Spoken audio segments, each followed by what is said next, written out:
ভাষায় লিখিত ফলকলিপি বর্তমানে ঢাকা জাদুঘরে সংরক্ষিত আছে। সিলেটে তার মাধ্যমেই ইসলামের বহু প্রচার ঘটে।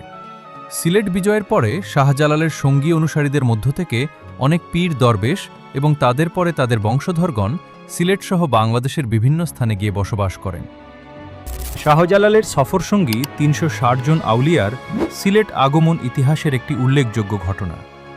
বলা হয়ে থাকে যে শাহজালাল ২৫ মে ১২৭১ খ্রিস্টাব্দে জন্মগ্রহণ করেন।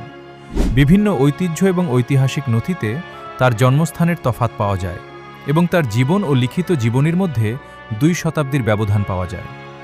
স্থানীয় গাথা এবং অনুসারীরা তাকে শাহজালাল ইয়ামেনি বলে উল্লেখ করত। ইয়ামেনি থেকে ধারণা করা হয় তিনি ইয়েমেন থেকে এসেছেন। ১৫১৫ খ্রিস্টাব্দে সালার সুলতান আলাউদ্দিন হোসেন শাহের আমলে প্রাপ্ত একটি শিলালিপিতে জালালের নামের শেষে কুনুয়াই শব্দটি পাওয়া যায়। একই শতাব্দীর শেষের দিকে ১৫৭১ খ্রিস্টাব্দে শেখ আলী শের বাঙ্গালীর